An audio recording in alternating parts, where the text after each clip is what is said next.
Eufrasio, Luisardo Serrano, ¿quién más? Bueno, de nosotros a ellos. ¿Me escucha mejor ahí? Sí, ahí te escuchamos.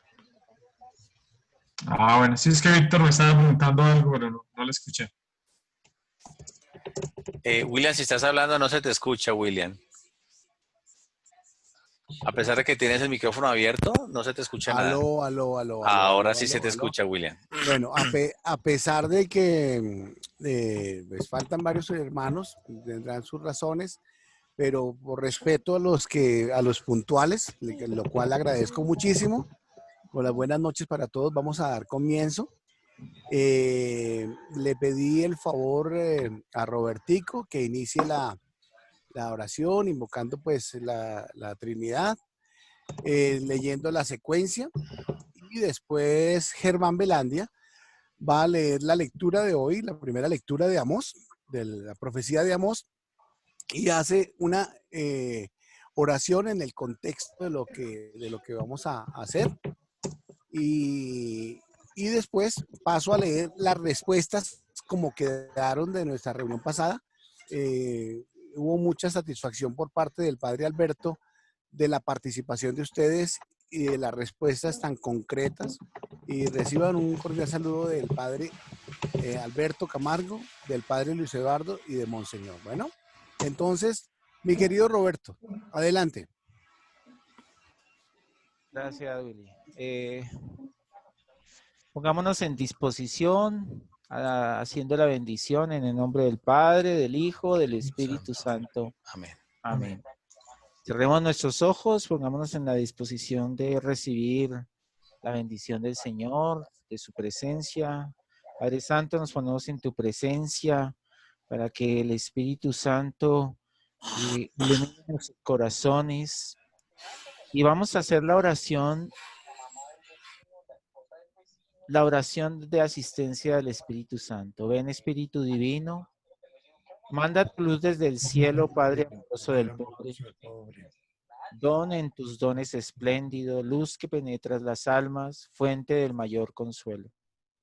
Ven, dulce huésped del alma, descanso de nuestro esfuerzo, tregua en el duro trabajo, brisa en las horas de fuego. Gozo que enjuga las lágrimas y reconforta en los duelos. Entra hasta el fondo del alma, divina luz, y enriquécenos.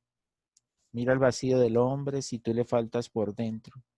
Mira el poder del pecado cuando no envías tu aliento. Riega la tierra en sequía, sana el corazón enfermo. Lava las manchas, infunde calor de vida en el hielo. Doma el espíritu indómito, guía al que tuerce el sendero.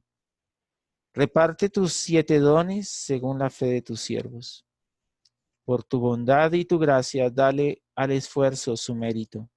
Salva al que busca salvarse y danos tu gozo eterno. Amén. Señor Jesús, nos ponemos en tu presencia, a tus pies, para empezar esta reunión de estudiantes de diaconado permanente de la diócesis de Engativá. Te pedimos tu asistencia, la asistencia del Espíritu Santo, de su divina luz, para que todo lo que hagamos lo hagamos para gloria tuya, Señor, y para nuestra salvación y la del mundo entero. Te pedimos por este mundo que está tan complicado, pero eso no implica que no sigamos trabajando y orando para que mejore este mundo, y las situaciones difíciles las podemos sobrellevar y superar. Todo te lo pedimos por méritos de tu Hijo, nuestro Señor Jesucristo, y tú, Santísima Madre Virgen María, llévanos a Cristo, llévanos a los pies de Cristo, para que por tu ejemplo, por tu fe, por tu bondad, por tu caridad, por tu dedicación, por tu profundidad en la vida espiritual, nos lleves y nos enseñes para encontrar el verdadero Jesucristo, al verdadero Dios, al verdadero ser misericordioso que mira a todos los seres humanos de igual manera. Todo te lo pedimos en nombre del Señor Jesús. Amén.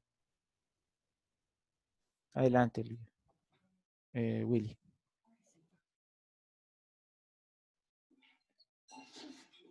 Lectura de la profecía de Amós. Escuchan esta palabra que dice el Señor, hijos de Israel, a todas las familias que saqué de Egipto. A ustedes solo los escogí, entre todas las familias de la tierra.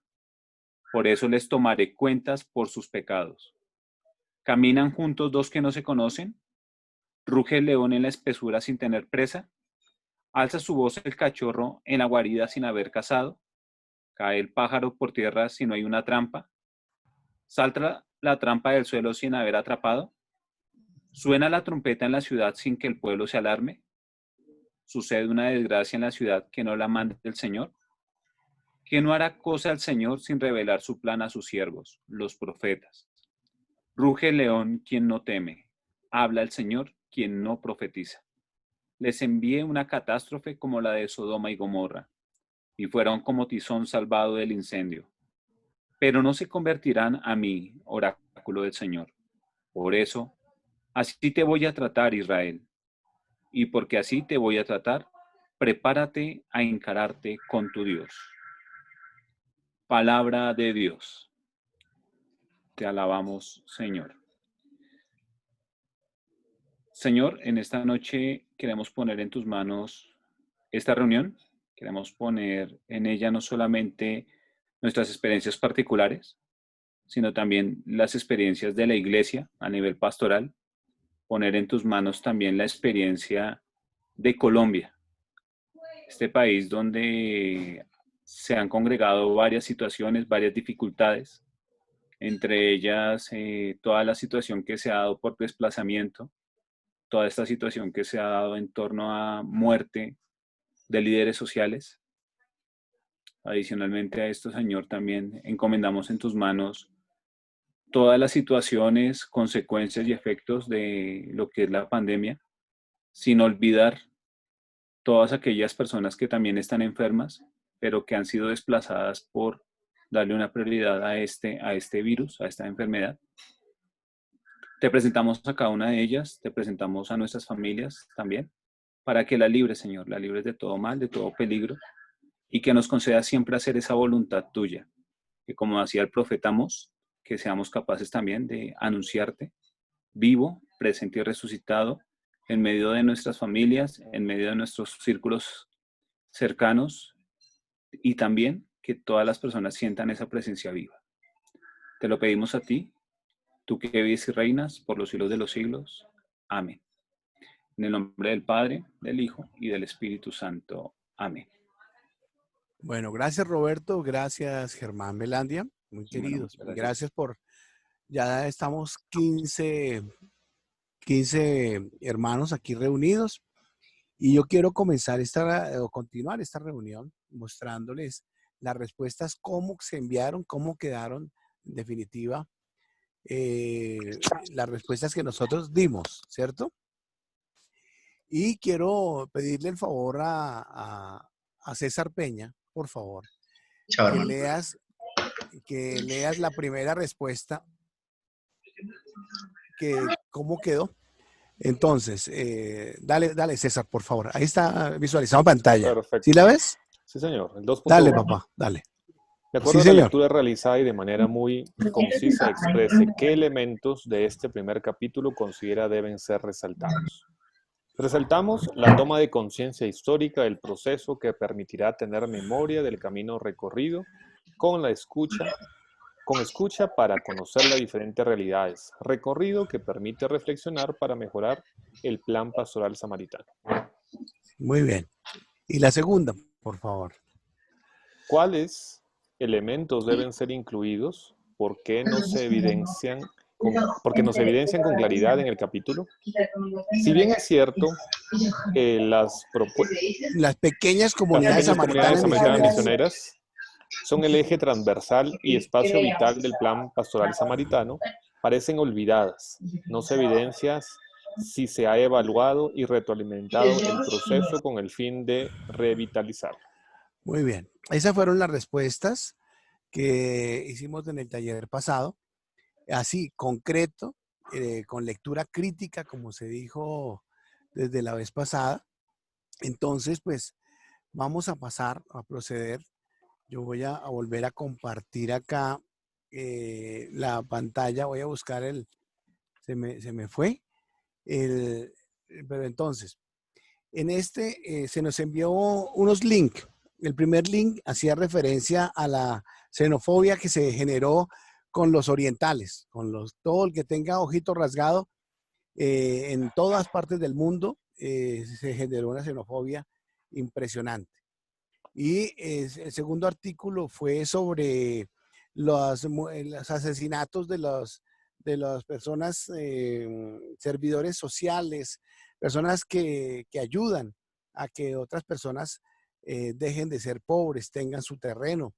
Y aquí en Colombia se hacía referencia al artículo que van más de 84 muertos durante este tiempo. En la pandemia se ha disparado. Y el tercer artículo hacía referencia de esas entidades ONGs que se denominan ayudadores de la iglesia en la parte económica y la situación. Entonces, todos estos contextos. Entonces, la primera pregunta, y vamos a concadenar las tres, pero la primera pregunta para entrar en ambiente hacía referencia a eso. ¿Cómo el plan pastoral, el capítulo 2, 3 y 4 que leímos, ¿cierto? ¿Cómo nos ilumina estas realidades que leímos y que vemos diariamente? Ahora yo le metería ahí la violación de las indígenas por parte de los soldados. Yo le metería ahí la corrupción que sigue rampante, el negocio con lo que hay con las unidades de cuidado intensivo, que por cada paciente con COVID que entra se ganan 30 millones de pesos por solo entrar a cada hospital, por solo el paciente entrar. Son realidades que duelen, pero ¿cómo las vemos a la luz del plan pastoral? No sé quién quiera comenzar a hacer su disertación. Vamos a hacer una regla del juego. Vamos a ser muy concretos, no nos extendamos porque pues por respeto a ustedes y a su tiempo y a sus familias, son las 7:53 para estar terminando sobre 8:45. ¿Les parece? Adelante, le doy la palabra a quien quiera. Entonces, Germán Belandia, adelante. Bueno, yo creo, cuando yo leía los documentos y en cierta medida leía los capítulos 2, 3 y 4 del documento de Mártir, yo miraba que hay una situación muy, o sea, muy trascendente, y es la situación de que no solamente se habla de discriminación en un rango racial, sino que estamos en una sociedad que se ha generado una cultura de discriminación total, ¿sí?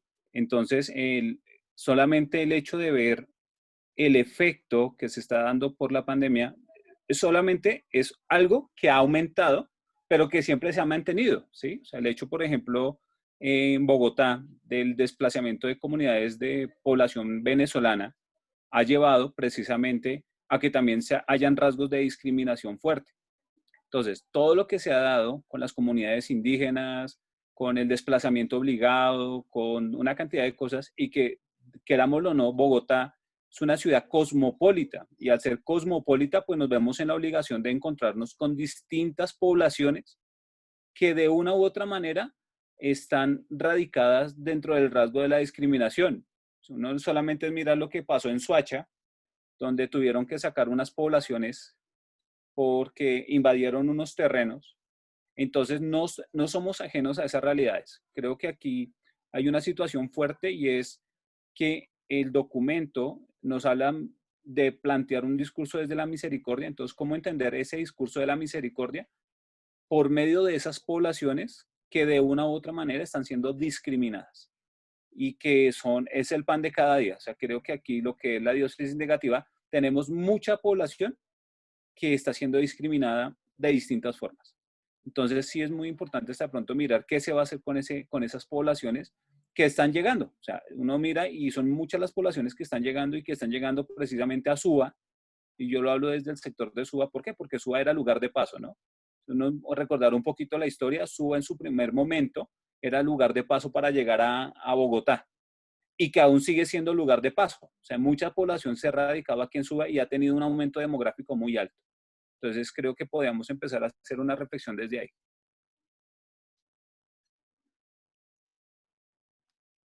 Muy bien, Germán, gracias y has puesto un punto bastante importante. Y yo agregaría lo que tú acabas de decir y lo estamos viendo en Suba, en el Minuto de Dios, por los lados del occidente, en todas partes de nuestra diócesis. Todo lo que está pasando le estamos echando la culpa a nuestros hermanos migrantes venezolanos. Entonces ya tenemos un chivo expiatorio y lo mismo, lo que tú decías de Bosa, Soacha, se está señalando a las personas. Pues los venezolanos no tienen los ojos rasgados, pero ahora tienen la culpa de todo, ¿no? Entonces, ¿quién levantó la mano? ¿Quién quiere seguir comentando la lectura de los artículos y de la realidad a la luz del documento Mártir, capítulo 2, 3 y 4? Adelante, Jaime del Valle. Buenas noches. Yo, pues la cuestión es que lo que yo vería, digamos, es que, digamos, ante esta realidad que hay, pues, de los cambios que hay, tanto económicos como sociales y culturales, pues el plan pastoral tiene que estar encaminado en ese sentido, de no ser, digamos, indiferentes ante tanta realidad. O sea, no podemos ser ajenos a todo lo que está pasando en nuestro entorno.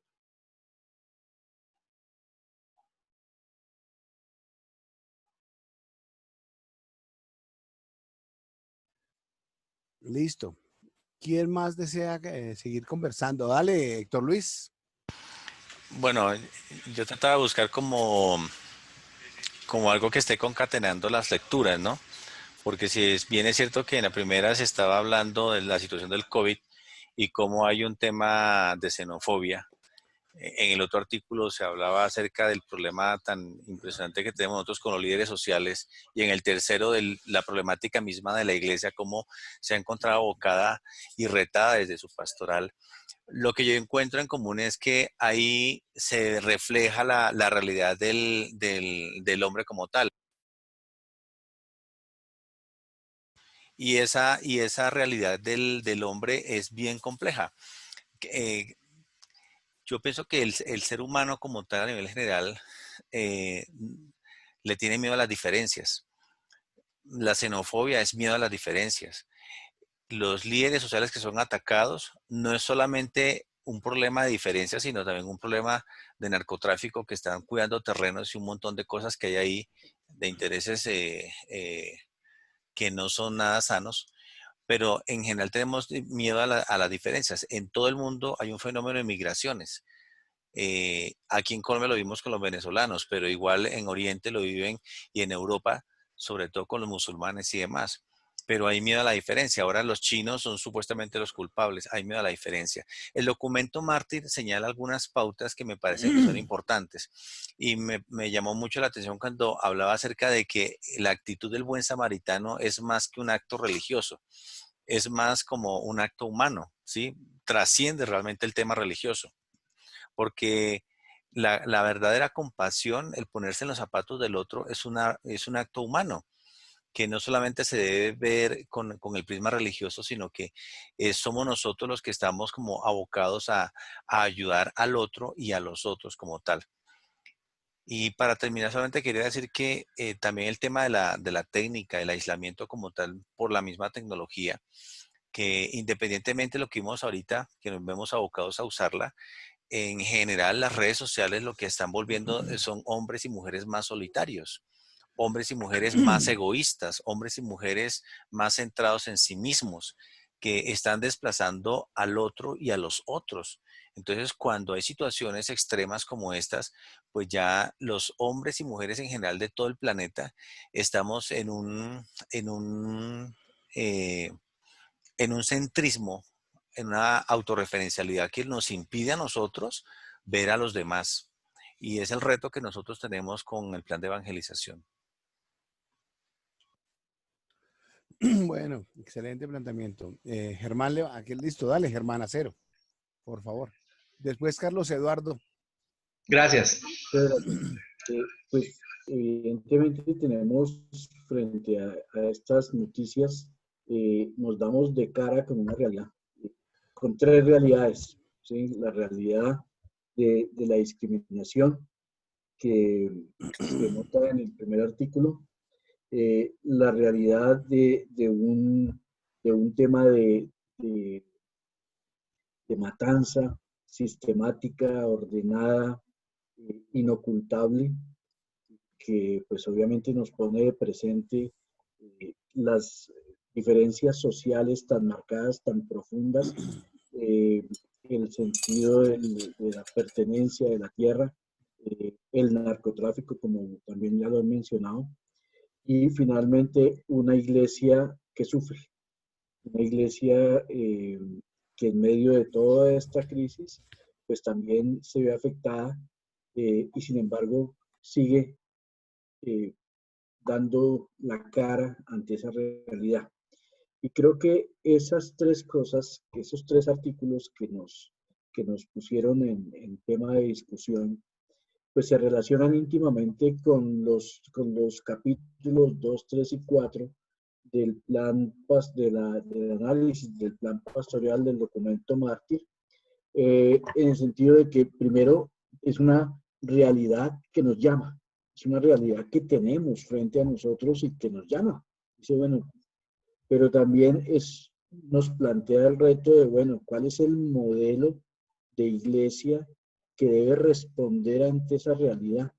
Y finalmente, también, si tenemos un modelo de iglesia, si tenemos una realidad que nos llama, si nos planteamos la necesidad de cambiar el modelo de iglesia, también, ¿qué vamos a hacer con ese reto de llevar la voz de nuestro Señor Jesucristo a esa realidad?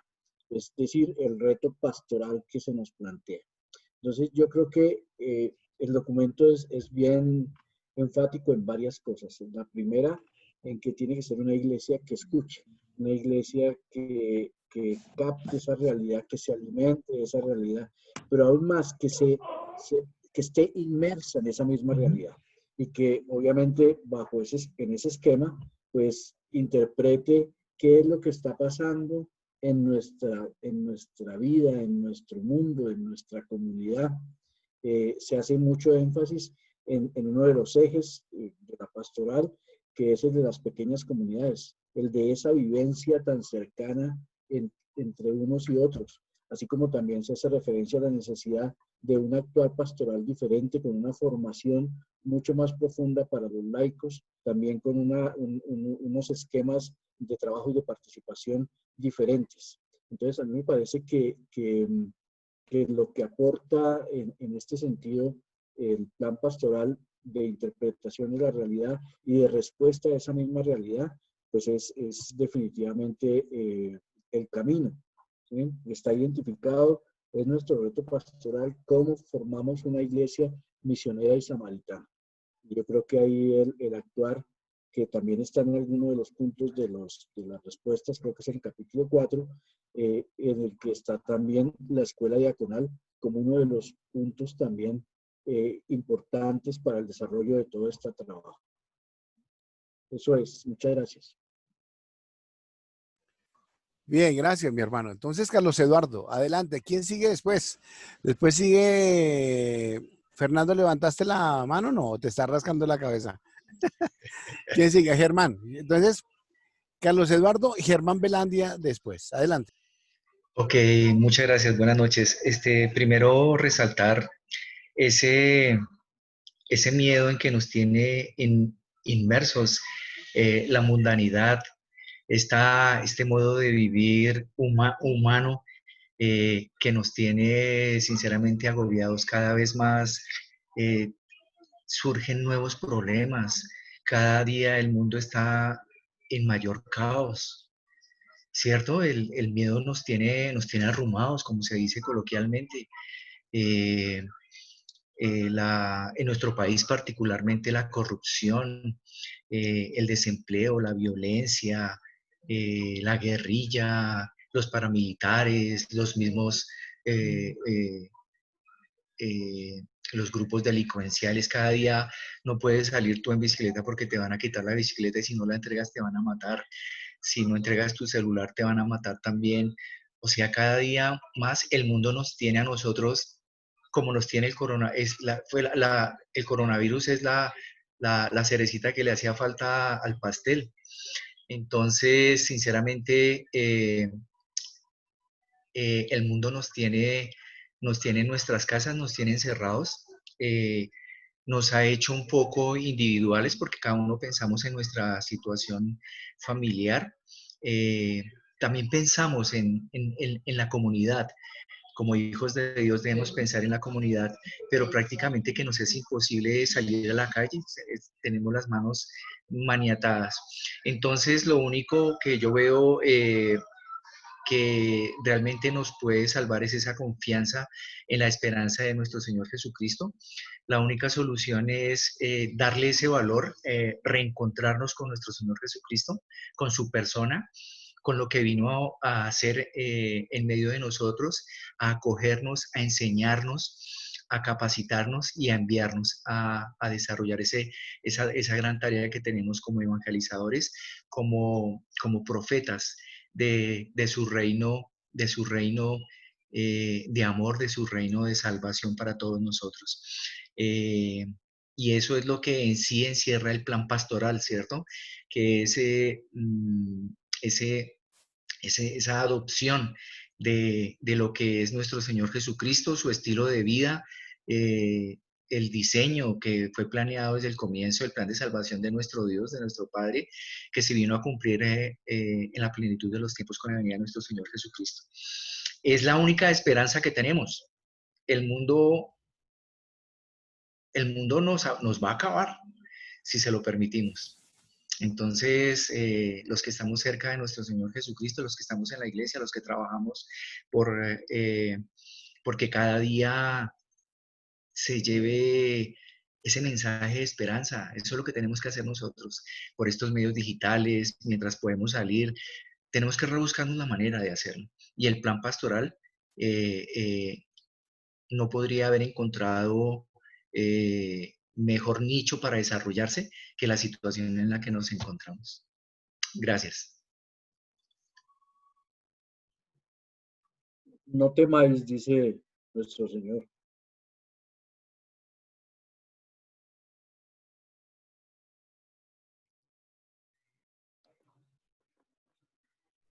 Creo que William salió. Ah, no, ahí está William. William, bueno, como que salió William. Si quieres, entonces, Gonzalo. Creo que sigue Robertico. Roberto, sí, entonces Roberto y luego Gonzalo. Ok. Hermano, seguía Germán Belandia. Germán había levantado la mano antes. Bueno, dale, Germán. ¿Levantamos la mano así o por la mano de la aplicación? No le escucho, Héctor. No escucha nada. Mejor como... Levantamos la mano visualmente en la cámara. ¿Listo? Ah, bueno. Sí, porque yo con la mano Entonces, azul. sí, Media la había hora visto. con la mano azul. Ah, sí, yo te había visto también igual. Es que veo que William ve más que esas manitos cuando levantan en la cámara, entonces es más por eso. Bueno, entonces, Repite, adelante. Germán. Bueno, yo siento de que una de las cosas que lo que nos está aconteciendo nos va exigiendo. Nos va exigiendo de una u otra manera es a aprender a leer la realidad y el contexto donde nos movemos. Me parece que para el plan pastoral, y no solamente para el plan pastoral, sino también para la iglesia misma, creo que la iglesia ha ido dando muchos aciertos en muchas consideraciones frente a tratar de acercarnos a ciertas poblaciones donde se puede ver perfectamente un grado de esa discriminación y que la iglesia ha tratado como de, a partir del evangelio, iluminar esas realidades. Casi uno podría decir en palabra de un autor, aquí pues valdría la pena, un filósofo llamado Emmanuel Levinas, que él podría también dar una iluminación fuerte a la palabra de la alteridad. Y creo que frente a esas dinámicas, la iglesia también tiene que aprender a hacer alteridad frente al otro, en el reconocimiento de lo diverso, ¿no? Nosotros mirábamos acá y veíamos mucho el documento donde esos capítulos o esas noticias, uno miraba y que de una u otra manera la discriminación radica es por la no aceptación de lo que es diverso, de lo que es distinto, y que en eso pues va a recaer muchas veces esa separación de, o la prevención de. creo que ahí es la palabra también, y que Jesús también fue muy de esa dinámica, y es eso, ¿sí? O sea, la alteridad, estar en la capacidad de comprender al otro como otro, en su otredad. Y eso es muy pertinente que hasta de pronto también nosotros lo traigamos en cuenta. Cuando Jesús hace esa experiencia del buen samaritano, es en el reconocimiento del otro, el reconocimiento de aquel que posiblemente dentro del contexto de Jesús no valía nada y que termina ayudando, y que pues de una u otra manera es el reconocimiento que devuelve Jesús a esta persona, y que termina a partir de esa persona dando el ejemplo de lo que realmente es la misericordia. Creo que también nosotros tenemos que entrar en esa dinámica de reconocer lo diverso, lo distinto, y hacer esa capacidad. Entonces yo creo que ese concepto de la alteridad debe ir también muy de la mano de todas estas experiencias, ¿no? Y que es muy rica en la medida en que también tengamos esa comprensión nosotros, aprenderemos a releer mejor los contextos donde nos movemos. A veces podemos caer en el error y sencillamente, y yo doy gracias por la lectura, realmente pues me dio una perspectiva muy amplia de lo que está pasando con las comunidades de China alrededor del mundo, ¿sí? Y eso pues le abre a uno la perspectiva. ¿Por qué? Porque uno esperaría que en países un poco más, entre comillas, civilizados, más primermundistas, no se vieran esas reacciones que a la larga se vienen dando. Entonces considero que eso es muy necesario. Y que a la luz del Evangelio, pues que el Evangelio sea ese motor para enseñarnos también esas dinámicas de alteridad, en el reconocimiento de lo distinto y en el reconocimiento de la otredad, que es supremamente importante. Bueno, muy William, bien. por ahí Gonzalo y César están levantando la mano también. Sí, bueno, vamos a ir. Yo también quiero opinar, con base en lo que han dicho todos, que podríamos decir que nosotros nos veíamos como exclusivos, hablo como diócesis, de que aquí tenemos nuestras propias problemáticas, pero las problemáticas que pasan en el otro mundo las tenemos aquí y muy cerca. Y miren que este plan pastoral nos ilumina, como todos ustedes lo han dicho, esas realidades y nuestra propia realidad. Entonces, vamos a darle la palabra a Luis Gonzalo y después a César y después a Roberto. Luis Gonzalo, César, Roberto. Gracias.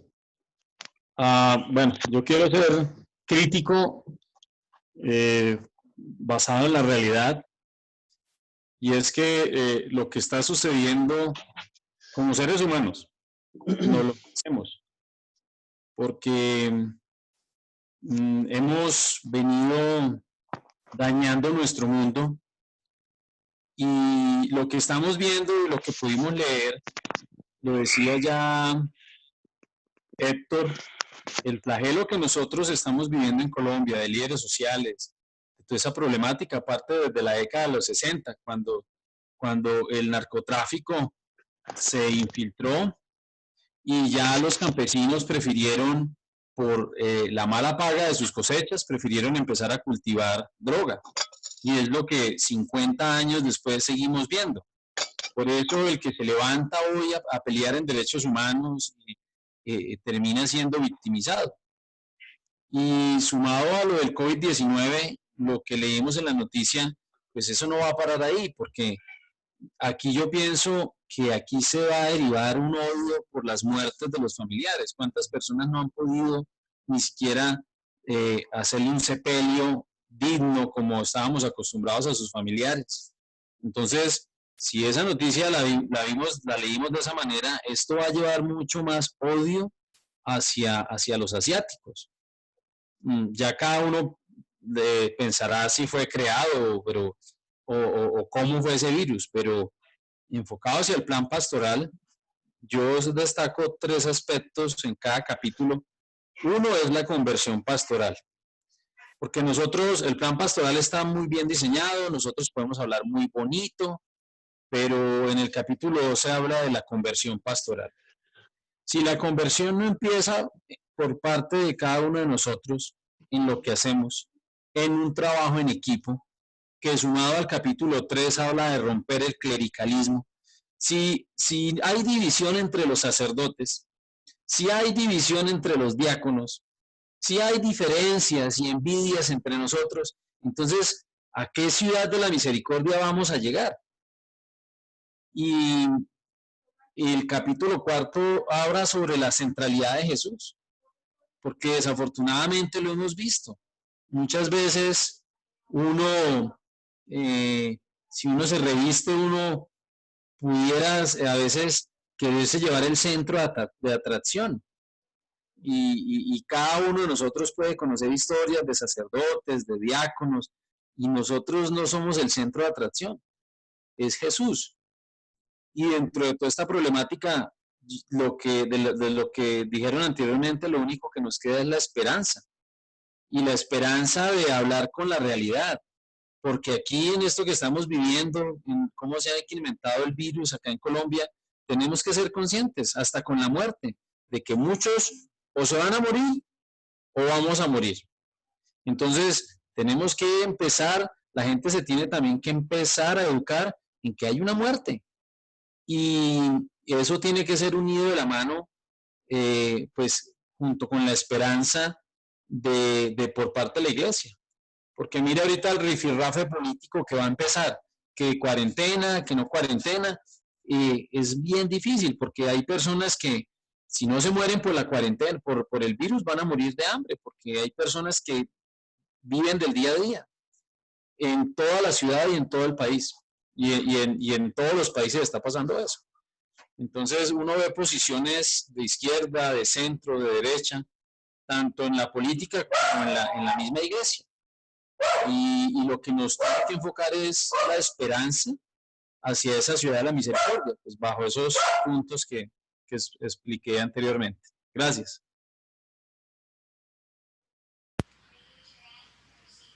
Yo creo que César, William. César. Dale, César.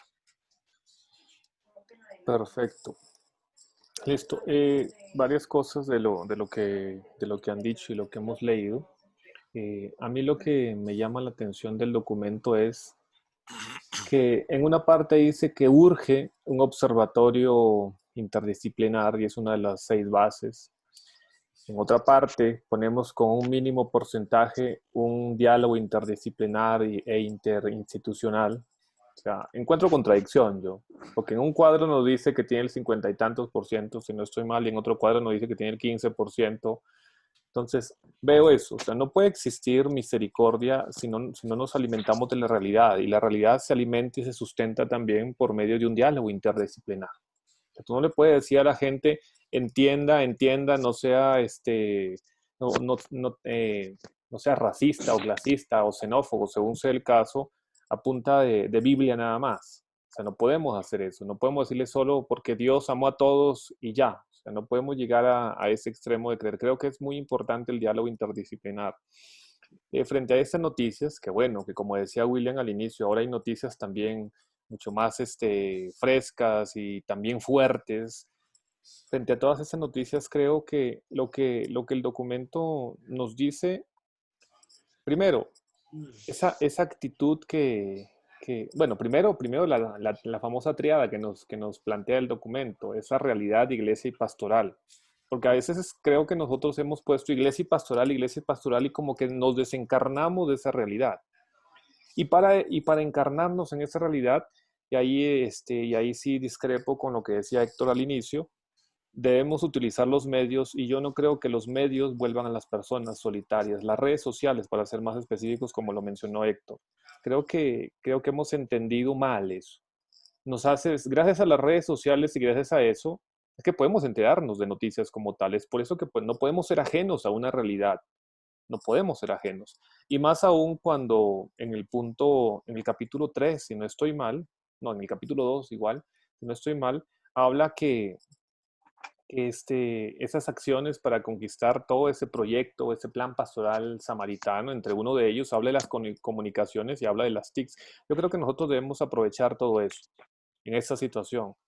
Que hay xenofobia, sí hay xenofobia. Ahora contra los chinos, sí, por eso, pero como decía William, ya se inició contra los venezolanos, se inició contra esto, contra el que no piensa como nosotros. Quitemos la xenofobia y empezamos a sembrar odio por medio de las noticias. Nos volvemos fundamentalistas, casi fanáticos, los mismos que estamos en la iglesia, enviando cadenas de cosas, de conspiraciones, por medio de WhatsApp, videos, audios, videos donde dice soy el padre de una parroquia y nunca dice cuál parroquia ni qué padre es, pero lo multiplicamos que están haciendo esto y lo otro. O sea, nosotros sembramos odio también. Estamos viviendo, infortunadamente, en una cultura de sembrar odio, donde nos hemos vuelto irresponsables con la información, donde nos hemos vuelto a veces, no estoy diciendo todos, sino los que terminamos haciendo eso, donde sembramos odio porque él no piensa como yo o sencillamente porque no es católico como yo. O sea, hace unos días todo el mundo se agarraba tanto por las redes como presencialmente por poner o no poner la bandera. Y todo el mundo se agarraba a insultarse, a pelearse, porque el día del orgullo gay, porque no es esto, eso no es de Dios, que eso sí es de Dios, etcétera. Católicos contra mismos católicos que se atacaban el que pone o el que no pone la bandera. Sencillamente eso, que no es tema de discusión ahora si la ponemos o no la ponemos, pero más allá de la xenofobia y todo eso, empezamos con cosas tan sencillas, con cosas de nuestra diócesis, internacionales como veíamos en las noticias, locales, la muerte de líderes, líderes sociales, la muerte de muchas personas. Veíamos la otra noticia, toda esa afectación a la iglesia y en la noticia hacía mucho más énfasis en religiosos, religiosas, personas que no tenían literalmente para comer porque están cerradas las iglesias y no pueden sostenerse, literalmente. Entonces yo creo que el documento nos impulsa a no desencarnarnos de la realidad, no desencarnarnos. Y para no desencarnarnos yo creo que debemos tener diálogos interdisciplinares. Yo creo que debemos alimentar que la base de nosotros, que es la palabra de Dios como creyentes, la base de los que son diáconos, laicos comprometidos o los que estamos en algún proceso, la base que es la palabra debe verse alimentada también por esos diálogos interdisciplinares. Sencillamente así, lo que estamos haciendo ahorita, o sea, estamos nosotros utilizando otras herramientas que no eran comunes por la situación, por la realidad. Entonces, el documento, yo encuentro en algunos puntos, más sobre todo en los cuadros que vemos que en uno le dan más importancia y en el otro cuadro, ese que tenía mucha importancia, ahora se contradice que dice que es el 15%. Entonces, yo encuentro un choque ahí en eso. ¿Y cómo nos aporta, como decía el documento, a todas estas noticias, el documento Mártir, cómo afecta con relación con las noticias? O sea, es claro, debemos actuar, porque la misericordia es actuar, porque nos llenamos la boca diciendo y sentimos con las entrañas, sí, pero la misericordia te impulsa a actuar. Si no, solo se queda en un emocionalismo muy bonito, en un emocionalismo que es chévere, que te hace sentir ahí, te sientes mal, pero sigues comiendo, entonces nos impulsa a actuar. Yo creo que es la misericordia, por eso debe ser encarnada, más no desencarnada de la realidad, como la triada que nos plantea en el capítulo 2. Yo creo que sería eso, que empecemos a ver con ojos de misericordia al otro, ¿sí? Porque el levita y el sacerdote cumplieron la ley. Como muchos de nosotros quizá, como la iglesia, como lo que estamos haciendo así, cumplimos y nos reunimos o estudiamos, damos nuestros servicios, somos buenos con la ley. Y no somos malas personas. Ojo, el levita y el sacerdote no eran malas personas, porque la gente dice, no, y ellos no eran malas personas, pero no practicaron la misericordia.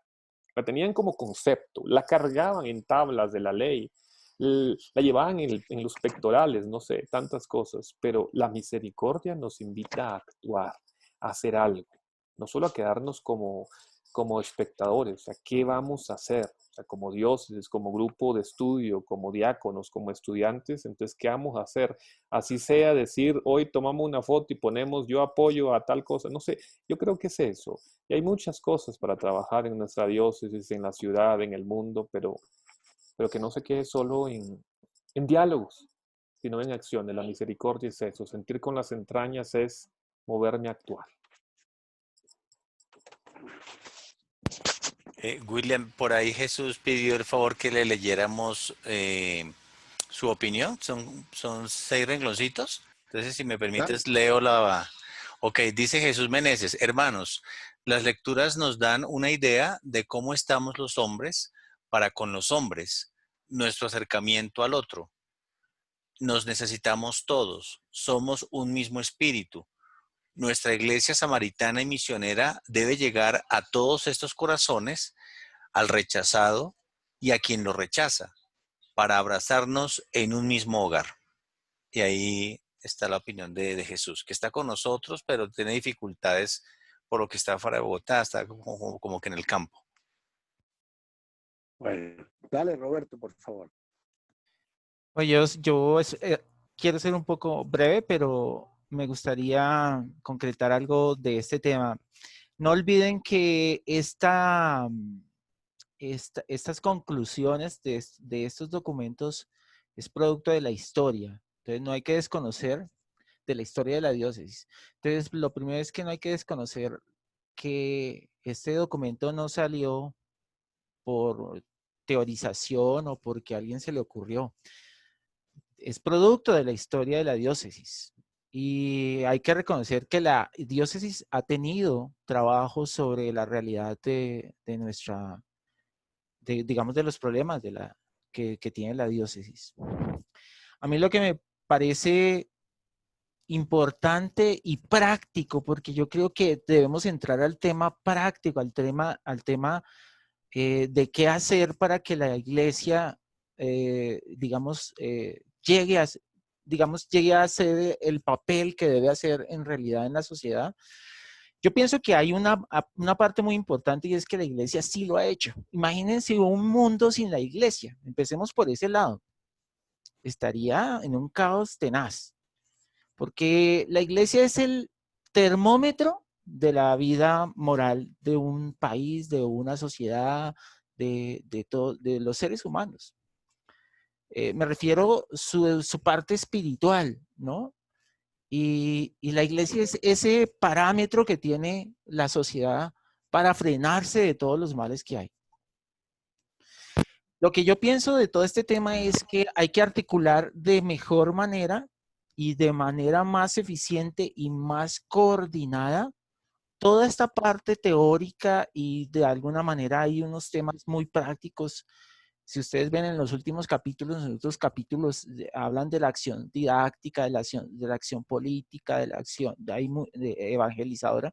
Son ideas muy claras, pero hay que articularlas con la realidad. Entonces, ¿cuál es la realidad? La realidad es cómo las pequeñas comunidades samaritanas y misioneras viven sus problemas. Yo lo que considero es que no hay en este momento la conexión entre esos problemas que existen y cómo la iglesia puede atacar esos problemas desde el punto de vista de la iglesia, es decir, desde la moral, desde la espiritualidad. Y si estamos hablando es finalmente de la vista del ser samaritano o del ser Cristo.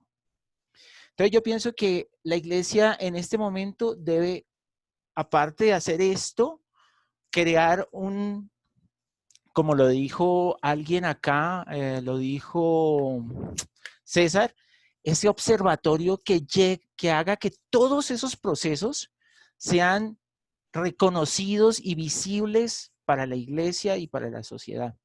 Y una vez hecho eso, empezar a atacar los problemas estratégicamente con todos estos argumentos que está diciendo el Plan Samaritano. En ese punto, yo creo que vamos a empezar a lo que dice el plan, y es una iglesia en salida que conoce y reconoce a todos los actores y que el único modo y la única vía de por lo menos participar la iglesia activamente solucionando de alguna manera algunos problemas, no todos, porque no todos se van a poder solucionar, y de ser crítica, de estar presente y de actuar, es eso, es saber direccionar todos esos problemas que se le están presentando en todas las parroquias y arciprestazgos y empezar a actuar. ¿Coordinadamente con qué equipos? Pues estamos los diáconos, los sacerdotes, digamos todos los actores, y empezar a hacer una estrategia social que pueda solucionar parte de los problemas que existen.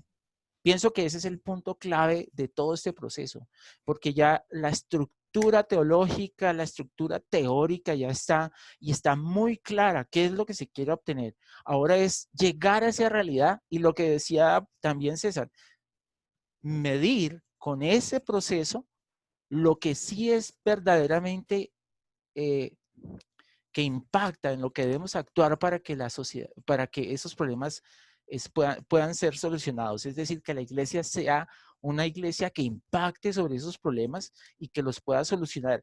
Solucionar o aliviar de alguna manera, porque no todos los problemas se van a solucionar, pero sí de alguna manera dar esa esperanza que alguien dijo en esta reunión, que es la misión de la iglesia. La iglesia no puede dar desesperanza, siempre tiene que dar esperanza y mirar a las personas para que puedan, a las personas con misericordia, para que vean en la iglesia una entidad,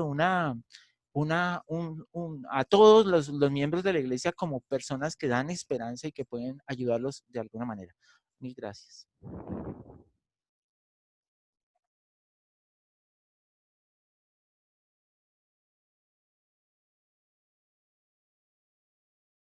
Bueno, muy bien. Y es una lectura muy interesante la que ustedes están haciendo. Y ahora vamos a mirar los otros planteamientos que nos proponen acá en estas preguntas de reflexión. Veo que César estuvo tocando ya el tema álgido, que es equiparar no solo evangelio, un diálogo interdisciplinario, no solo tratar de mostrar a Jesucristo, sino buscar encarnar el evangelio en esas realidades. De acuerdo con Roberto Gutiérrez cuando decía que esto es un camino recorrido. Sí, esto es un camino recorrido. ¿Quién empezó este camino? Cuando antes de existir las diócesis urbanas, existía una gran arquidiócesis y hizo un sínodo. Una de las conclusiones de ese sínodo, que es bastante preocupante,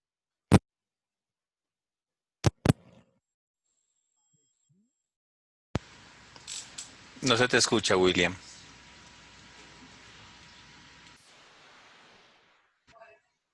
Nos quedamos sin audio tuyo, William.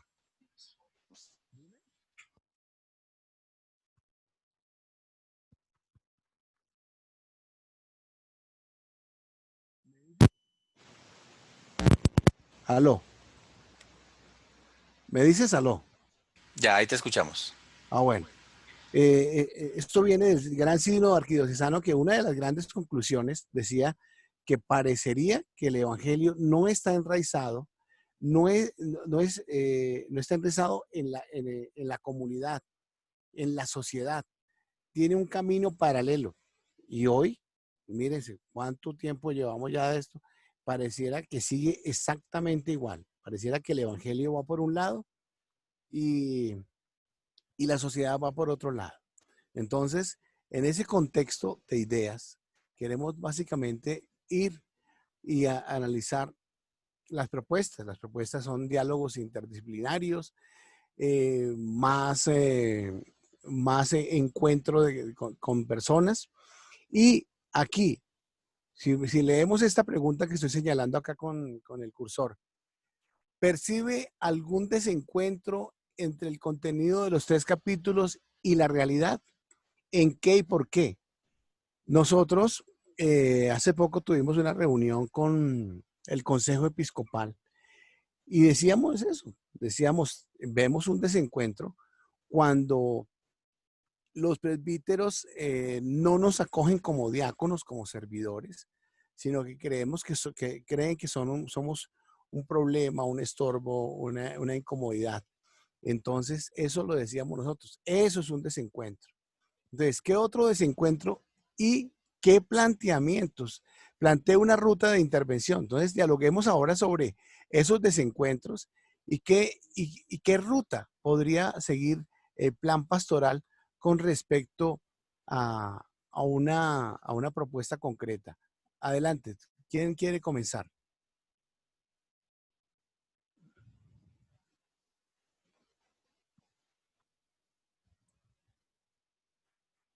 De ¿Quién uno, de quiere, uno. ¿Quién quiere comenzar?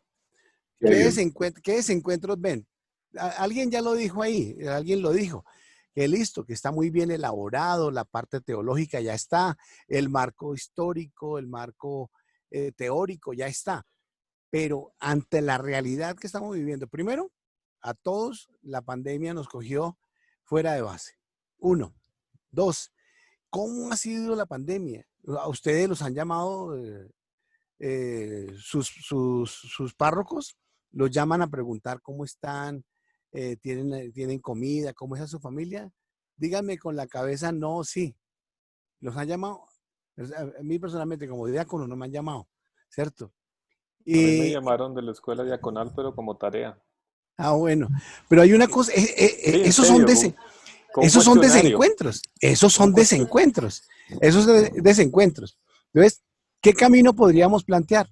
Hombre, que la caridad y la samaritanidad comience por casa. Roberto Gutiérrez, adelante, mi hermano. Mira, a mí no me ha sucedido de pronto lo que ustedes dicen porque, digamos, que acá a la parroquia han venido diáconos. Yo creo que influye muchísimo el sacerdote de turno. Pues yo no sé si ustedes conocen al padre Eliezer Berrocal, y es un tipazo, es un Sí, sacerdote de una formación espiritual buenísima. Y es una persona que acoge a todas las personas. Y de alguna manera, mire lo que ha sucedido, que es un proceso, por eso es que este proceso de vincular los problemas a la sociedad, de la sociedad a la iglesia, y que la iglesia sea actuante sobre esos problemas, es tan dinámico. Por ejemplo, el de la pandemia nadie se lo esperaba, y un sacerdote de la formación del padre Eliezer, él no estaba acostumbrado a las redes. Y fue después del impacto que empezamos a ver, oiga, es que la parroquia no se puede quedar sin misa, la parroquia no se puede quedar sin actividades parroquiales, todo lo que se hace en la parroquia no se puede quedar quieto. ¿Qué vamos a hacer? Y empezamos a discutir y discutir hasta empezar a reconocer esa realidad que un momento dado nos dejó en blanco. Y el padre ya empezó a hacer sus misas todos los días, y ya para él es una costumbre, y digamos todos esos procesos de recibir dineros por las redes o por las aplicaciones, todo eso pues ya está como haciendo que la parroquia respire un poquito. Lo que yo les quiero decir es que la parroquia tiene que estar más cerca de sus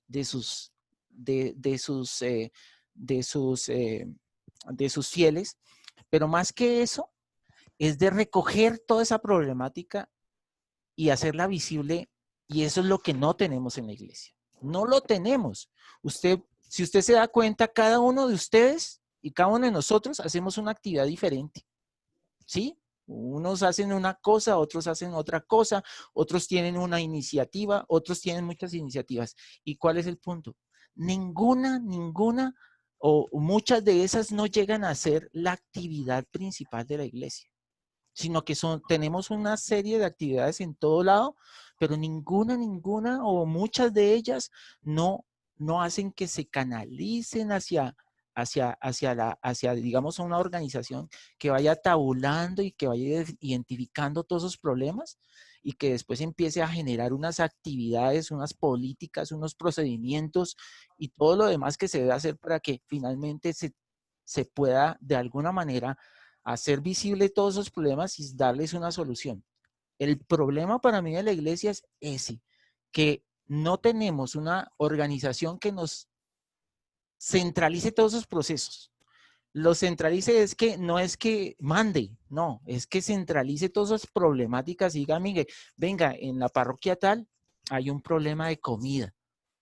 Entonces toda la iglesia se va a ir para allá para darle comida a esa gente. En la estatal hay un problema de violencia familiar. Entonces vamos a actuar de esta manera para todo el problema. Eso no lo hay. Entonces cada parroquia actúa dependiendo de su criterio. O cada arciprestazgo en esas actuaciones en esos problemas actúa de tal manera, pero no hay una centralización que haga que todos esos problemas se tabulen, y posiblemente es lo que decía César, pues hermano, creer en el porcentaje que nos dicen o no. Ese es un problema grandísimo. Entonces, depende mucho de del pastor, perdón, del padre, del presbítero de la parroquia, que empiece a hacer todas esas secuencias de registrar históricamente lo que está pasando. Actualmente eso no está pasando. No está pasando en la iglesia. Es un modo, digamos, se podría decir liberal de cada una de las personas o cada una de las parroquias de actuar de acuerdo a cómo ellos entienden que deben actuar en su parroquia. Roberto, entonces, para tomar apuntes, y acabo de tomar, no se ve una cohesión en la pastoral, eso es un desencuentro. Eso definitivamente es un desencuentro. Entonces, en ese contexto, ¿quién ve desencuentros? Aquí Jesús decía, quiero leer eso que acaba de comentar. Dice Jesús Meneses, bueno, mi párroco sí me llamó, el padre Pablo Bustamante, qué bueno, me alegra muchísimo, porque definitivamente eso es hacer cosas diferentes. Eso es no estar dentro del común de los presbíteros y olvidarse, porque en cierto modo, si somos ministros ordenados, los diáconos y los estudiantes son servidores caminando hacia una ministerialidad, somos parte de esa iglesia que quiere samaritanidad, que quiere compasión, misericordia. ¿Quién me levantó la mano por acá? Solamente un punto, Willy. Dale. Muy cortico, hermano. Mire, tenemos un impacto grandísimo sobre la catequesis. ¿Qué hacer ahorita con la catequesis si ya están pidiendo primeras comuniones y no tenemos ni siquiera un curso online para hacerle a los niños una catequesis? En esos punticos, la iglesia debería reaccionar así, rápido. ¿Qué hacemos si tenemos este problema? Y distribuirle toda esa información a las parroquias de manera coherente y que utilicen todo ese problema. Tenemos un impacto grandísimo y en este momento yo estoy viendo es cómo hacer una catequesis para primera comunión. Imagínense todos esos puntos que debe reaccionar la iglesia inmediato a esos problemas y para eso hay que identificar cuáles son los problemas reales. Es lo que decía Carlos, César, no tenemos una conexión permanente con los problemas de la sociedad. Bueno, ¿quién levantó la mano? Luis Gonzalo y Jaime del Valle. Y Héctor Luis. Luis Gonzalo, Jaime del Valle y Héctor Luis. Adelante, por favor. Hay algo que yo he pensado que nosotros podríamos hacer, no sé si a nivel de la diócesis, pero mire, así como la gente, hubo permisos en los decretos para que la gente saliera a mercar, para las necesidades básicas, pues es que la parte espiritual también es una necesidad básica. Y nosotros, quizás muchos somos, aparte de estar estudiando ministros extraordinarios, y pues sumados a los que hay en las parroquias, pues que estén dentro de los límites de la edad. Pero yo he pensado, ¿por qué no llevar la comunión en las parroquias? Obviamente, con los protocolos. No se han abierto las iglesias, pero la gente está ávida del Señor. Y si usted mira, pues todas las iglesias obviamente se han fortalecido en la parte de redes sociales para transmitir las Eucaristías, la gente lo sigue. Pero ¿por qué no llevarle al Señor a las personas? No puede ir a la iglesia, pero yo como ministro extraordinario puedo llevarle la comunión a las personas, por lo menos de mi parroquia. Ahora, viene un problema. Muchas personas no se han confesado. Bueno, eso ya es un manejo de los sacerdotes. Pero ¿cuántas personas están en la necesidad del Señor? Y eso, más allá de ver la Eucaristía, de hacer una comunión espiritual, eso va a ayudar a fortalecer mucho, primero. Segundo, si nosotros queremos hacer un cambio, nosotros tenemos que trabajar en equipo. Los estudiantes y los diáconos, como lo hemos venido haciendo. Y de manera independiente, como usted lo dijo un día, William, claramente, que de pronto a veces usted no caía bien porque usted fue muy honesto y eso es lo que tenemos que trabajar entre nosotros. Mire el año pasado que conformamos el comité de salud, que con el diácono Carlos, el diácono Efraín, fuimos a visitar a varios diáconos que no habían vuelto a reuniones porque estaban enfermos. O sea, todo eso es lo que nosotros no tenemos que esperar a que los sacerdotes nos digan. Si los sacerdotes Luis Gonzalo, eso es la compasión, misericordia, eso que ustedes hicieron, y eso es lo que tenemos que hacer. Exacto, y no tenemos que esperar a que los sacerdotes nos digan, ay, diácono, ay, estudiante, ¿será que? No, nosotros tenemos que ir adelante. Desafortunadamente somos seres humanos, lo que hemos visto o leído en el primer artículo hacia los chinos. Hay envidia. Cuando nosotros nos vean actuar, yo le decía a un sacerdote y se lo digo con honestidad, yo le dije, yo no sé cuál es el problema que hayan demorado tanto las ordenaciones de nosotros. O sea, yo a veces veo como en los sacerdotes como celo hacia los estudiantes del diaconado como si uno les fuera a quitar las parroquias. Yo creo que los que estamos acá, cada uno sabemos en qué estamos. Y nosotros lo dicen claramente los mismos obispos. Uno es la mano extendida del sacerdote, pero si muchos por una embarrada que haya hecho un diácono ya no generalizan, no, es lo mismo que pasa con el sacerdote que abusa de niños. ¿Y cómo se siente uno cuando hablan de la iglesia? No son todos los sacerdotes. Cuando hablan mal de un militar que, como yo lo fui, que afecta lo que pasó con los que violaron las niñas, no es la institución, es un hombre el que daña la imagen. Desafortunadamente, nosotros tenemos que romper eso, pero trabajando unidos y sin mirar que este dijo, este hizo. No, trabajemos en equipo. Si nosotros acabamos dentro de nosotros eso y nos impulsamos, obviamente bajo el direccionamiento, que es lo que hacen ustedes, créanme que nosotros, pues colocando a Jesús como centro, empezamos a dar un ejemplo que se vuelve, que ahí es donde los sacerdotes van a cambiar su mentalidad. Pero mientras que nosotros no vemos el paso, creo que en cada reunión podremos debatir y decir esto y esto otro, pero tenemos que dar el paso nosotros adelante.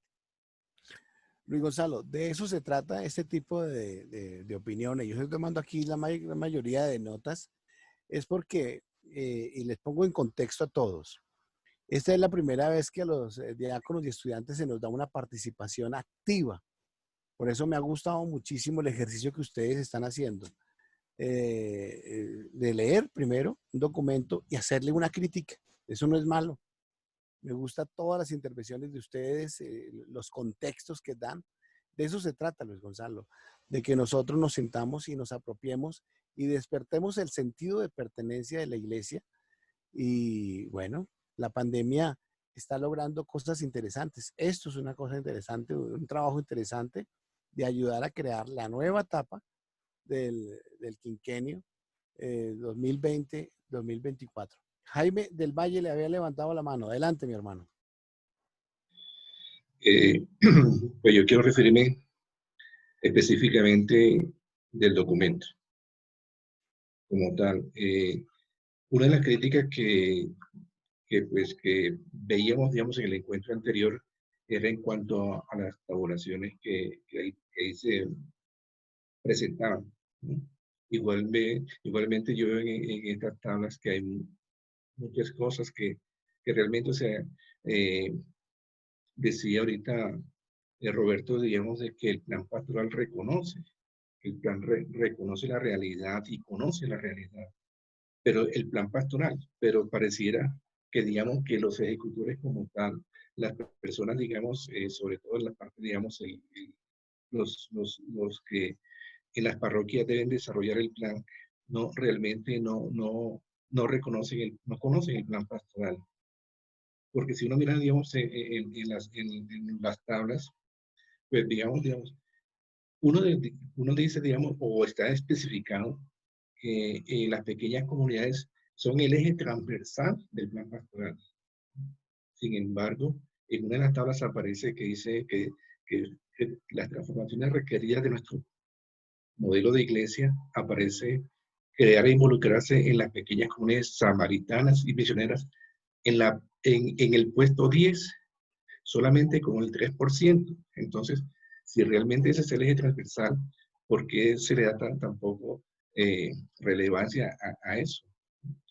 Y si uno se pone, digamos, en todas partes, uno ve, digamos, que el plan, digamos, las pequeñas comunidades en las tablas siempre aparecen de último.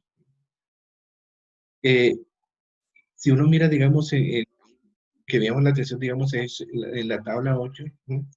Que dice qué exigencias fundamentales para nuestro plan, para nuestro modelo pastoral. Y aparece que hay 20 aspectos a considerar, ¿no?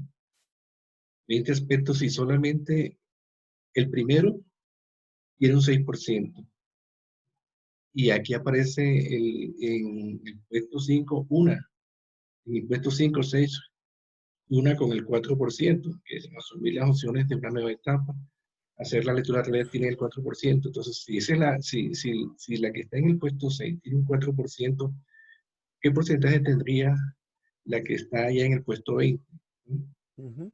Entonces uno se pone a mirar, digamos, como que no existe, digamos, como que hay una trama que habla sobre los aspectos de la realidad diocesana que deben atenderse de la forma más urgente y prioritaria.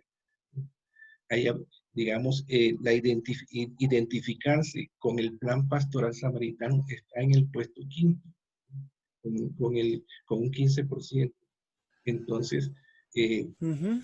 pues hablamos mucho del plan pastoral que pues, es como que lo máximo, pero sin embargo, mm, mirando, digamos, lo que piensan, digamos, los sacerdotes a nivel de arciprestazgo, vemos que realmente no tiene como que trascendencia realmente dentro de ellos lo que es el plan pastoral como tal. Perfecto. Y esas estadísticas, que es lo que habla básicamente el capítulo 2, fueron ese encuentro que hubo en enero. Presbíteros invitaron a dos diáconos. No sé si hubo estudiantes, no tengo ni idea. ¿Alguno de ustedes los invitaron a ese encuentro? No, señor. Listo, entonces faltó esa. Pero es de ese grupo, ¿no? Si eran 100, entonces ahí se discrimina, pero a las estadísticas le hace falta ese número total. ¿Cuántos participaron para saber cuántos opinaron y cuántos distribuyeron? César Peña y Perdón, vamos a, y Héctor Luis, y vamos terminando porque, mire, ya son casi las 9 de la noche. Entonces, César, Héctor Luis, y hacemos la oración final y les agradezco muchísimo su participación. Dale, Héctor había César. levantado la mano primero. Héctor, continúe, por favor. Tranquilo, dale, Héctor. dale. Bueno, No, listo. Héctor, hágale. Bueno, es que a mí digamos que hay como una preocupación que nos pasa en la iglesia lo que le pasa a la realidad del país. El país a nivel general tiene un montón de diagnósticos de realidad en el tema económico, político, social, pero eso se queda en planes.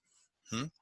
Y me preocupa que de pronto pase lo mismo, que se parte de una lectura de la realidad, pero nos quedamos con simplemente como con el diagnóstico y la lectura de la realidad, pero no se traduce en la realidad en planes concretos, que de alguna u otra manera ya lo hemos dicho.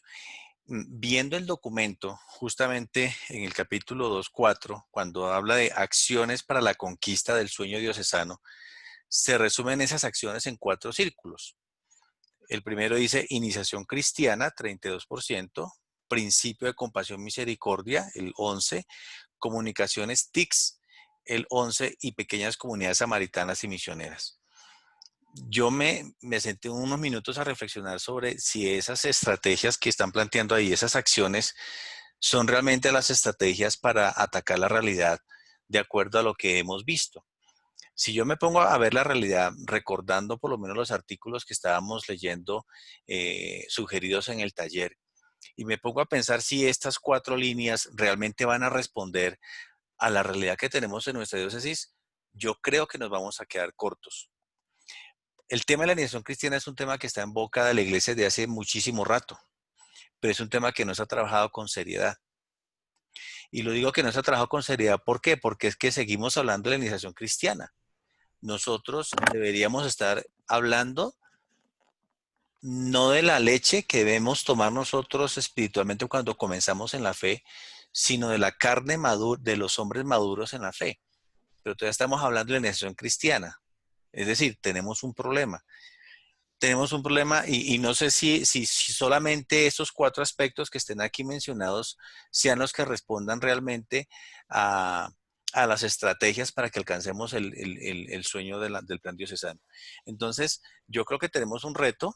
El reto es que se traduzca todo el análisis de realidad en acciones concretas, en acciones que realmente redunden en una respuesta a la gente. no son buenas comparaciones, pero hay algo que yo le alabo al plan arquidiocesano. Y es que después de que hicieron el análisis de la realidad, comenzaron a plantearse estrategias muy concretas a nivel general, luego las fueron enmarcando en realidades muy sociales y muy locales dentro de Bogotá, y luego le asignaron responsables, grupos responsables, para que generen a su vez otras acciones mucho más concretas y puedan dar una respuesta y hacer un seguimiento como tal. Pienso que para que esto sea efectivo, debemos hacer algo similar, ponerle nombre y apellido a cada estrategia real que se vaya a plantear y hacerle seguimiento a esas estrategias para que no nos quedemos en el plano teológico, en el plano pastoral, en el plano conceptual, en el plano intelectual. Hombre, gracias. César Peña y Germán Acero también me levantó la mano y ya sería la última intervención. Adelante. Listo. Comparto lo que dice Héctor, nombre y apellido, responsables, que no se quede únicamente en las reflexiones, porque yo siempre que hablo, y hoy justo hablaba con mi esposa, porque hoy tenía otras reuniones temprano con algunas cosas de la diócesis y todo, y tan complicado es unificar muchas cosas, tan complicado unificar, hay parroquias que hacen esto, hay parroquias que hacen lo otro, en la misma iniciación cristiana. No significan ni siquiera los procesos de catequesis de primera comunión, de confirmación, de cursos prematrimoniales, cada uno lo hace con temas distintos. Sí, la finalidad es la misma, o sea, es muy complicado. Imagínense, en formación, o a veces que se convierte en dar información, no podemos unificarnos, no podemos hacerlo ahí. Y mucho más se nos complica en acciones concretas frente a esta necesidad de misericordia de la gente, ojo. Todos nosotros que somos parte del pueblo de Dios necesitamos misericordia. La gente necesita misericordia. No podemos, y voy a ser reiterativo, seguir diciendo, es que sentir con las entrañas. Sí, qué rico sentir con las entrañas, pero ¿qué haces? Como ustedes lo sabrán, sentir con las entrañas viene el concepto hebreo es sentir como la mamá siente en las entrañas. Y una mamá no se queda quieta si su hijo tiene hambre. Y una mamá no se queda quieta si su hijo se cae. Y una mamá no se queda quieta si su hijo está llorando. No dice, espérate que voy a reflexionar, escribo un artículo y veo a ver qué propuesta de acción tengo. Es actuar, o sea, eso es lo que nos falta. Decía Roberto, es que estamos viendo cómo hacer esto. Ahí es donde uno dice, oiga, nos falta hacer comunidad, nos falta reunirnos, no sé, decir, mira, aquí yo tengo esta experiencia que está funcionando en mi parroquia, en línea, virtual, eso. O sea, ni siquiera eso podemos hacerlo. Yo llevo dando cursos virtuales por una parroquia desde que empezó la pandemia, desde la primera semana. Implementado muchas cosas, hemos implementado cursos prematrimoniales ya virtuales, todo eso.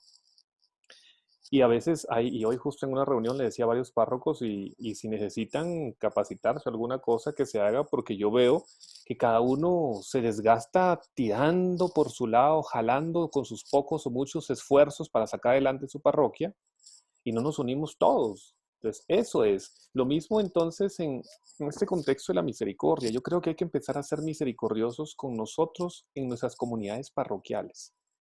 Eso hay que ser. Preguntaba a William, decía, ¿los han llamado sus párrocos? Sí, 2, 3 decían, sí nos han llamado.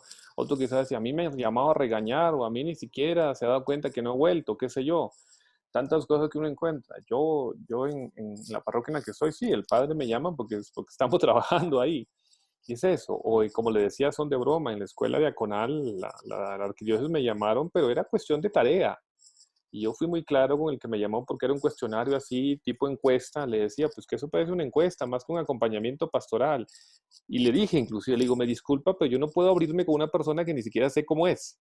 Ni siquiera lo conozco. Le digo, usted me llama y me pregunta cosas muy personales. Le digo, yo, ¿cómo le cuento? Le digo, eso no es así. Le digo, eso es un cuestionario, es una encuesta. Yo se lo dije así a él, le dije, me disculpa, pero usted me está haciendo preguntas como cuestionario y preguntas sobre mi vida ya muy particular y yo no sé quién es usted. Yo sé que usted es un estudiante de último año, no sé, pero es eso. A veces hemos tomado, y tomo ese ejemplo porque a veces lo hemos tomado como tarea, como ejemplo académico, como reflexión teológica, como reflexión pastoral, como reflexión bíblica. Y están bien, no son malas esas reflexiones, pero que eso nos impulse a hacer algo. Nuestro Papa Francisco siempre da actos, muestra signos. Él puede decir, sí, hay que ser humildes. Ya, hay que ser humildes, cambio de cruz. Hay que ser humildes, cambio la silla. Hay que ser, o sea, son acciones puntuales. Yo creo que eso nos hace falta, acciones puntuales. Acciones puntuales con cosas muy elementales, con cosas muy sencillas. Cuando había la presencialidad, los diáconos se pusieron de acuerdo que visiten una parroquia cada mes que les tocaba la predicación para conocer la realidad de cada parroquia. No se pudo hacer, pero se puede seguir haciendo virtual, conocer la realidad, pero actuar frente a ella. Yo recuerdo que la propuesta fue de Luis Fernando Palacios. Entonces, es eso, seguir conociendo la realidad. Hoy virtualmente hay muchos párrocos, yo conozco muchos de esta diócesis que literalmente no están teniendo para cubrir sus necesidades básicas para comer, y no salen en Asiprensa, en el artículo de Asiprensa. Hay muchos que han tenido que despedir a muchos empleados, otros que están mal, otros, o sea, hay muchas realidades. Entonces, yo creo que eso, así como alguna vez se hizo, como decían ustedes, esta comisión de salud y visitar ahí, lo mismo virtualmente. ¿Por qué? Porque a veces también nos quedamos esperando que nos llamen, pero hay que llamar. Oiga, quizá necesita alguien de esto y pongámonos de acuerdo. Yo creo que hay que ponernos de acuerdo, pero para hacer, aunque sea una sola cosita, aunque sea una de las muchas que reflexionamos ahí en el documento Mártir. Que el documento está muy lindo, está muy bien, y los gráficos todos bonitos y muy bien elaborados. O sea, uno no tiene nada que negar que no hay conceptualización teológica, bíblica. Hay algunas cosas, como yo mencionaba, que sí que como que se contradicen en algunos datos, un cuadro con otro, pero son, como decía Roberto, es la memoria histórica. Y la memoria histórica tiende a un momento hiciste una cosa, en otro momento no. Y volvemos a lo mismo, las pequeñas comunidades están siendo olvidadas. Están siendo olvidadas. El corazón está siendo olvidado. Hay que volver a hacerlo. Por ejemplo, nosotros si estamos en parroquias, que nosotros digamos, listo, hagamos una acción concreta. Oiga, para la siguiente reunión que tengamos, que nuestro compromiso sea, aunque sea preguntar cómo están las pequeñas comunidades y saludarlos virtualmente. Ah, bueno, como diácono, como estudiante, si cada uno está en una parroquia, así no sea, decir, padre, mire, queremos saber solo cómo están para empezar ya con algo, para empezar con acciones concretas, creería yo. Gracias, compañeros. Muy bien, César, gracias. Y la última intervención que fue Germán Acero. ¿Dónde está? Germán Acero y terminamos. Bueno. Ok, no, yo voy a ser muy breve. Solamente quería aportar dos elementos. Yo conozco afortunadamente los dos planes arquidiocesanos al que se refiere Héctor, porque estuve en la arquidiócesis 10 años y participando activamente en esto junto con el padre Jaime Mancera, que fue quien lo creó. Entonces tengo, pues, digamos que las dos visiones. Y yo creo que nuestro plan pastoral en la diócesis de Engativá tiene muchísimas cosas que son muy buenas y que aterrizan esa escucha de la realidad y que nos van a permitir seguramente tener ese observatorio de qué es lo que pasa en nuestra diócesis. Sin embargo, sí también es clarísimo que tenemos un problema de ejecución y nuestro problema de ejecución pues tiene que solucionarse. Y yo pienso que la escuela diaconal, los estudiantes, los diáconos, tienen un protagonismo indudable en esto, pero tenemos que asumirlo. No podemos esperarlo, que nos lo entreguen, no nos podemos esperar a que nos digan, ¿sabe qué? Miren a ver si ustedes pueden hacer esto. No, yo creo que nos toca liderar este tema, creo que nos toca ser un poco más, no agresivos, pero sí buscar más la oportunidad de entrar en esto, porque lo contrario, el tema pues se va a quedar ahí y el problema de ejecución va a seguir siendo una realidad también, ¿sí? Que no podemos, y sentarnos a criticarlo, a decir, no, eso pues sí es válido en un momento, pero lo que necesitamos es actuar. Entonces es básicamente esto.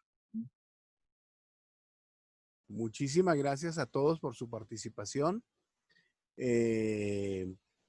Conversar con ustedes es muy sabroso porque pues tienen primero la habilidad, el conocimiento, las ganas, el espíritu de Dios fundamentalmente. Les doy las gracias. Gracias, me saludan por favor a sus familias, a sus esposas e hijos y estamos conversando. Bueno, yo los invito a que en ese gesto tan bonito que es inclinar la cabeza, reconociendo que esto es para Dios y es de Dios y es con Dios que se debe hacer.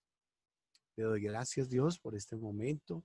Te doy gracias por Héctor Luis y su familia, por Roberto Gutiérrez, por César Peña, por Jaime del Valle, por Fernando Mantilla, por José Londoño, por Luis Eduardo Fandiño, por Carlos Eduardo y su familia, por Luis Gonzalo, por Víctor y su querida esposa, su querida familia, por Germán Acero y Amparo, por Eufrasio, por Germán Belandia, por Iván, por Roberto, por Jesús, que desafortunadamente tuvo que retirarse por mala señal.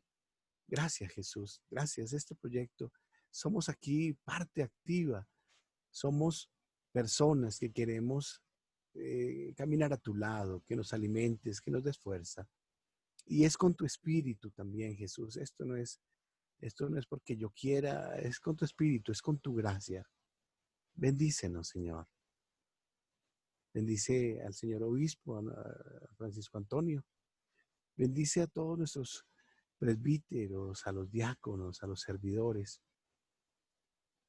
Que sepamos entender sus realidades, que sepamos entender que en el Evangelio hay que encarnarlo en estas realidades tan fuertes, tan duras, Señor. Y enséñanos a poner en práctica, empezando en nuestras iglesias domésticas, en nuestra casa, Señor.